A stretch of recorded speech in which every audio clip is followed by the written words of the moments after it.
Hi, I'm Gene Liu and I'm an otolaryngologist, head and neck surgeon, or ear, nose, and throat doctor here in Los Angeles, and I wanted to give you some tips and tricks on how to get the most out of your consultation with a new doctor. Like any other meeting in your life, the more you prepare up front, the more you're going to get out of it on the back end. In the perfect world, you're going to come in with a list of your main concerns, starting from number 1, your main reason for the visit, and on down. It's best if it's printed out and easily readable so that you can share it with the doctor. In addition to the list of priorities for the visit, it's also nice to have a list of your top questions. Show the doctor up front that list and it's going to make the visit go a lot easier. Having the list up front allows everybody to get on the same page and allot the right amount of time to discuss the most important topics. It's also extremely helpful to have a list of all your medical conditions and all the surgeries you've had in the past. This type of information is usually really important to make any decisions moving forward.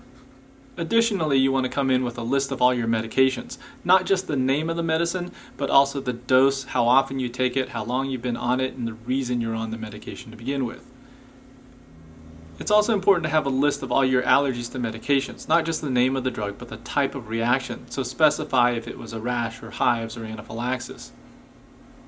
If you've had any blood work or lab work done in the past year, bring that in as well.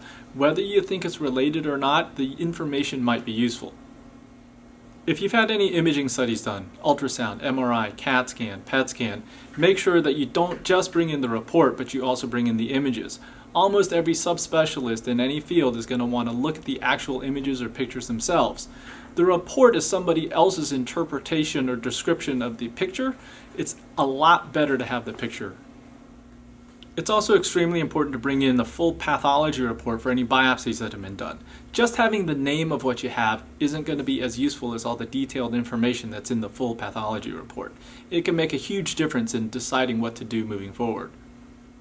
If you have other medical records and you're not sure if they're going to be important in the issue that you're coming in for, bring them anyway. We can always look at them. It's better to have more information than less. If you have a large stack of medical records, it's going to be very difficult for anybody to go through it in a reasonable amount of time and pull out the important bits of information. It's extremely helpful to have a 1 or 2 page summary with all of the highlights. That way we're not going to miss any big important pieces of information. It's not going to get lost in the rest of the pages. If you had your records directly sent to us from another office, it's best for you to call and confirm that they were received before you actually come in. Lots of things can still get lost in the mail or lost in the fax or get misfiled, so we don't want to waste any time scrambling around after you get here looking for them. It's best to know that we already have it in hand and know where to find it before you even come in. I also want to stress that if you know that your situation is going to be complicated or if you're seeking a second opinion and need more time, that you tell the office up front. Otherwise, you may be booked into a normal appointment slot that isn't going to leave enough time to discuss everything in detail.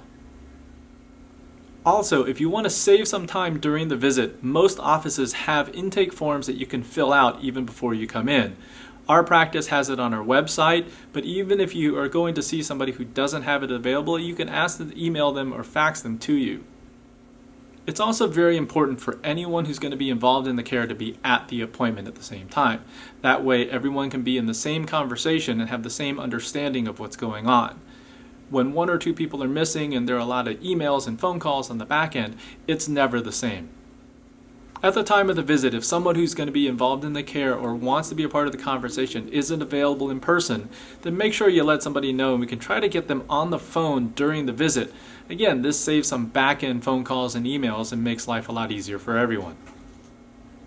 Thanks for choosing our office as your ENT provider. I hope that this little video was helpful, and if you have any additional questions, leave it in the comments below.